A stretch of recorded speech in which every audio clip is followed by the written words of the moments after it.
On Sunday, 31st of December 2000, sometime between 10 a.m. to 10:56 a.m., the bodies of Mikio Miyazawa, 44 years old, Yasuko Miyazawa, 41 years old, and their young children, Nina, 8 years old, and Rei, 6 years old, were discovered by Yasuko's mother, Haruko.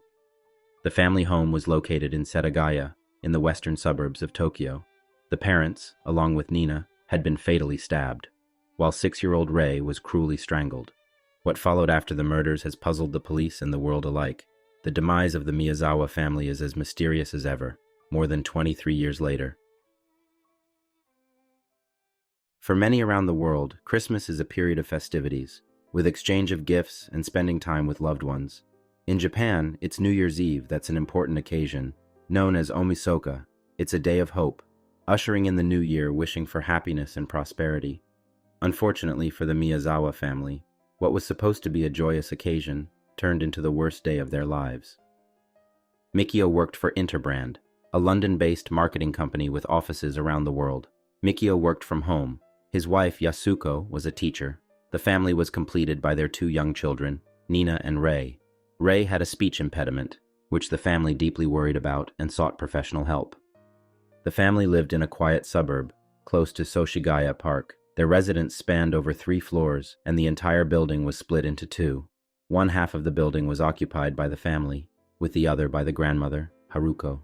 There was no interconnection between the homes. To visit, you would have to go outside and walk up to the other house. The local authorities had planned on expanding the adjacent Soshigaya Park. This meant that many of the residents had moved out of the neighborhood.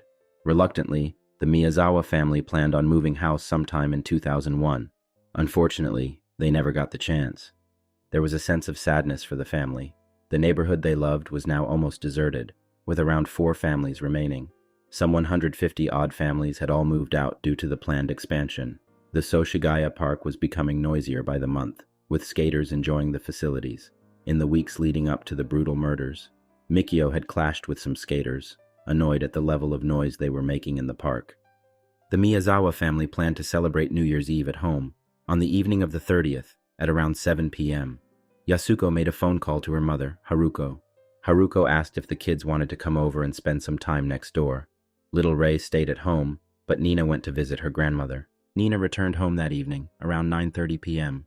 Yasuko's older sister, who was working in the UK, was visiting for the holidays with her husband. They stayed with Haruko, enjoying the holidays. The next morning, Haruko called her daughter Yasuko. However, the telephone line was disconnected. After trying several times, Haruko looked out the window and noticed the family car was still in the driveway. Haruko found this strange, and she decided to check on the family. Haruko knocked on the door, but no one answered. The door was locked, so she went to retrieve the spare key. Upon opening the door, Haruko was confronted with the worst scenario imaginable. Those images would haunt her for the rest of her life. Haruko found a lifeless Mikio on the first floor, with horrific stab wounds to his neck. Next, she frantically scoured the house and found her daughter, Yasuko, and her granddaughter, Nina. They were both near the second-floor stairs, surrounded by a pool of blood. Both mother and daughter had been violently stabbed to death. The mortified grandmother then found Rei strangled to death on his bed. Haruko, in hysterics, called the police at 10:56 a.m. When police arrived at the Miyazawa family home, they were encountered with one of the worst crime scenes they had ever seen, alongside the discovery of the bodies. The house was also found in disarray.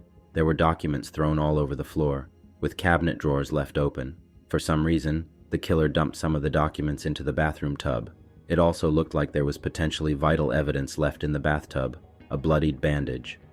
As police searched the house, they noticed that, in the family bathroom, a protective screen for the window was cut. Footprint marks could also be observed on the wall, outside beneath the window. All other entry points to the house were locked. The bathroom was towards the back of the house. It was almost certain that the killer entered the house through the bathroom window, which faced the Soshigaya Park. It's possible that the intruder could have jumped over the fence or climbed a tree to get into the family home. After reviewing the crime scene, the police started building a picture of what they thought could have occurred. Mikio was using his computer and opened a password-protected work email at 10:38 p.m. It is unlikely that anyone other than Mikio would have known the password. As a result, the police think the killer entered the Miyazawa family home between 11 to 11:30 p.m. They believe that once the killer entered through the window, he first crept into the children's bedroom where he found little Rei fast asleep. The killer proceeded to strangle Rei with his bare hands. Next, police think, Mikio, having possibly heard some disturbance, went to check on the noise. As he got to the top of the stairs, Mikio was confronted by the intruder, where a tussle took place. Mikio was stabbed with a sashimi knife and was pushed down the stairs, where he took his last breath. The tip of the knife was found lodged inside Mikio's head. The killer then saw a drop ladder going into the 3rd floor, where he found a terrified mother and daughter. The killer started to attack them, and then abruptly stopped. Police speculate that he could have got injured, or he realized that the tip of the sashimi knife had broken off during his attack on Mikio. In the next probable scenario, according to the police, the mother, Yasuko, thought the intruder got scared and had left. So, Yasuko made her way down the drop ladder, desperately holding on to her beloved daughter, as some of Nina's blood was found on bandages. It's presumed that Yasuko found the first aid kit and attempted to render aid to her daughter. Unfortunately for Yasuko and Nina, the killer returned with a kitchen knife and brutally murdered them. From the horrific wounds, it was evident that Yasuko and Nina were subjected to the most violent deaths. The killer repeatedly stabbed them even after they were lifeless. Did the killer have a deep hatred for females? The wounds on Yasuko's body indicated that she tried her utmost to defend herself and her daughter, shielding little Nina as much as she could. Unfortunately, it was not enough to save their lives. The police were confident that it wouldn't take too long to find the killer. Why were they so confident? Well, that's because the killer left behind significant amounts of evidence. It was simply a matter of when, not if. The murders were vicious and frenzied. The killer had used the family's first aid kit to tend to his own injuries. Bandages and sanitary pads were found in the family bathroom, with blood all over them. Some of the blood belonged to the family members. However, some was unidentified and likely to be the blood of the killer. The police initially believed that the intruder stayed in the family home for anywhere between 2 to 8 hours. This was a brazen killer, one who attacked each of his 4 victims viciously. He did not care that someone may walk through the door, or worse, call the police. At around 11 p.m., roughly the time when the police believed the killer entered the home, a neighbor was walking in the park when he heard some commotion coming from the house. However, the neighbor thought it was perhaps just a family argument. Between 11 to 11:30 p.m., Grandma Haruko and Yasuko's sister heard loud thuds next door, but didn't think much of it. Around the same time, another person reported that they saw a man quickly walking away from the house. Crime scene analysis determined that the killer had eaten melons and 4 small cups of ice cream. Strangely, the killer opted to not use a spoon for the ice cream, instead biting into it. He also took the liberty to make himself some barley tea, a strange selection some thought, as there were cans of soft drinks in the kitchen. The killer also used the toilet, leaving his feces unflushed, an alarming indicator of the killer's psychology. He also unplugged the phone cord and took a nap on the living room sofa. Shockingly, the killer left some key items behind. This baffled the police, but was in line with the killer's strange behavior. Along with leaving bloody bandages, DNA from eating food and drinking tea, the killer also left behind more crucial physical evidence. The sashimi knife, along with the family's knife he used, were left in the kitchen. A scarf, a hip bag, a sweater, a jacket, hat, gloves, shoes, and 2 handkerchiefs were also found around the house.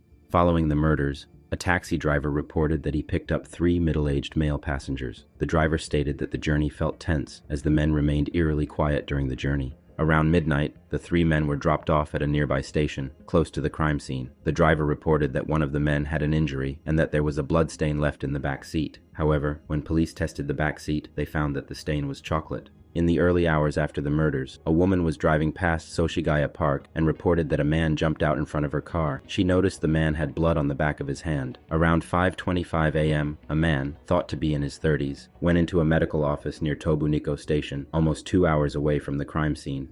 The man needed treatment for a knife wound that was so deep that his bones were visible. This man left without giving any details and was never identified. It is believed that this was the same man that train passengers at Tobuniko Station saw with bad injuries to his hand. Witnesses described that man as being around 5.5 feet tall and dressed in a black jacket and jeans. There has been much debate on how long the killer spent at the house after the murder. Initially, the police believed that the killer stayed in the house anywhere between 2 to 8 hours after the murders. This horrified the public. What evil person could brutally murder a family and then hang around like they owned the place? This sent shockwaves across Japan.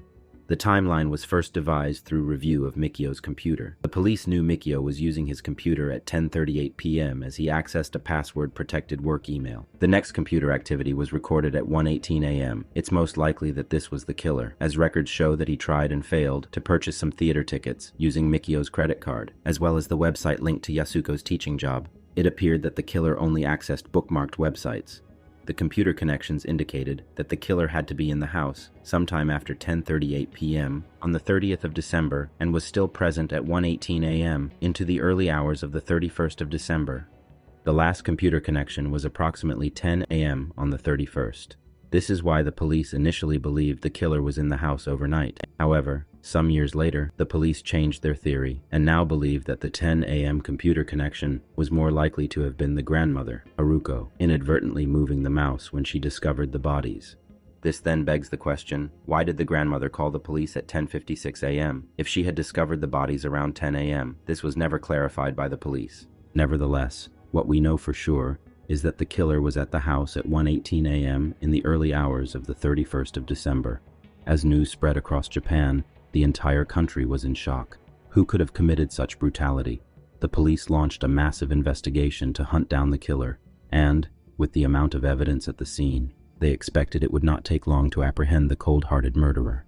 On the 25th of December, Yasuko informed her father-in-law that, every so often, an unknown car parked in front of the house. Entry to the nearby park was on the other side. It made little sense why a car was regularly parked in front of the family's house. On the 27th of December, Yasuko noticed a strange man walking around the house. On the 29th of December, some locals said they saw a strange man walking around the shops at Seijogakuenmai train station, a 10-minute drive from the Miyazawa family home. The man was described as being in his late 30s or early 40s and dressed like a skater, coincidentally, the same type of clothing found at the crime scene. The man looked unusual due to him being underdressed for the cold weather.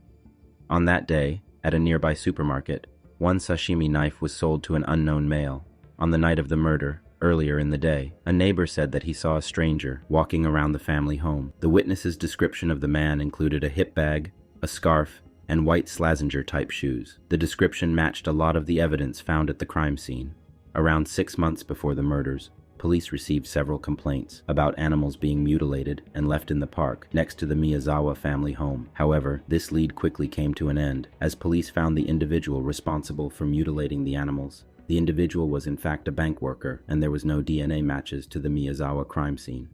Following the gruesome murders, police were able to determine very specific clues. More than 12,000 pieces of evidence was collected at the scene. Analysis of the feces left behind determined that the killer had eaten string beans and sesame seeds the previous day. Many speculated it was a meal a mother would make for her son. The net appeared to be closing in after police learned that only 130 of the sweaters left behind by the killer were ever sold. This was a major breakthrough. Out of a population of approximately 120 million, the killer was potentially narrowed to 130 suspects. However, the authorities were only able to track down 12 people who had purchased the sweater. Analysis identified that the killer's sweater had been previously washed in hard water, whilst Japan had soft water. The type of water was common in South Korea. This raised questions about the nationality of the killer. The investigators also found very small amounts of sand inside the hip bag left behind by the killer. Analysis of the item determined that the sand was from the United States, more specifically from the area of Edwards Air Force Base in California. There was an American air base just 50 minutes away from the crime scene. Could the suspect be American military personnel stationed in Japan? Police also found a roll of tape, similar to the tape used by skateboarders. The killer left behind blood-stained bandages and clothes. Analysis concluded the killer had type A blood, and the killer was a non-smoker and had not taken any drugs. Unfortunately, there were no DNA matches against the Japanese DNA database. This indicated that the killer possibly had no previous criminal record. Incredibly, the investigators had the luxury of being able to collect the killer's full set of fingerprints and footprints throughout the house. The bloody footprints left behind indicated that the killer wore Slazenger shoes. What was very interesting was that the shoe size was never sold in Japan. It had only ever been sold in South Korea. The links with the sweater and the shoes created speculation that the killer may have had some connections to South Korea. 2 handkerchiefs were also left by the killer, with traces of French cologne called Dracar Noir, a popular fragrance with skaters at the time. Oddly, the handkerchiefs were ironed and left neatly folded. In keeping with the bizarre nature, the killer had also neatly folded his clothes. and left them at the house. The killer's physical strength, the neatly folded items, and the sand from the Edwards Air Force Base in California fueled speculation that the killer had a military background. The police thought the killer was around 5.5 feet tall and of a thin build. They further believed that the killer was born between 1965 and 1985. This meant that, at the time of the murders, the suspect could have been as young as 15 or as old as 35. This belief was based on the notion that the individual would require a lot of physical strength to climb the fence or the trees behind the home, as well as climbing up a window. He would need to exert a lot of energy to commit the gruesome killings. The victim's wounds also indicated that the killer was likely to be right-handed. To this day, there has been no breakthrough on the case, quite extraordinary, as there was a mountain of evidence left behind, coupled with the advancement of technology in the last 2 decades.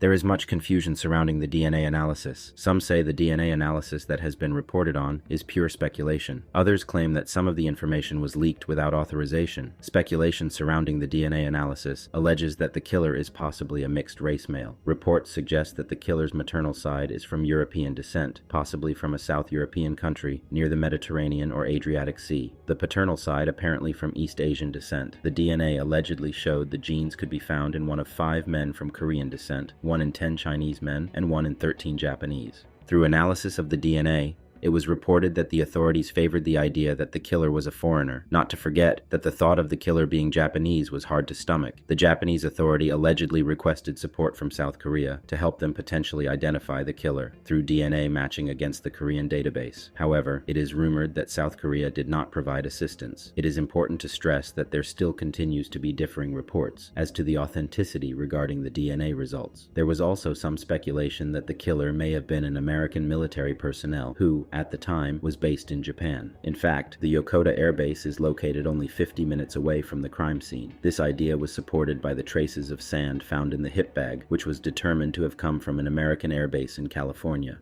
In 2015, a book was released in Japan, claiming to have identified the killer through fingerprint analysis. The suspect was identified as South Korean and had apparently served in the army. However, many have cast doubts on the revelations in the book, and it appears nothing material has come from this to help catch the killer. The media frenzy and the highly gruesome killings resulted in the abolishment of the statute of limitations for crimes in Japan that could merit the death penalty. In 2019, the authorities in Tokyo announced that the Miyazawa house will be demolished due to the empty house deteriorating and at risk of collapsing. The police assured that this would not hinder the investigation, since all the evidence had already been collected and preserved. The family and advocates of the victims continue to fight against this decision. More than 240,000 police and investigators have worked on this case since 2000. The case remains open to this day.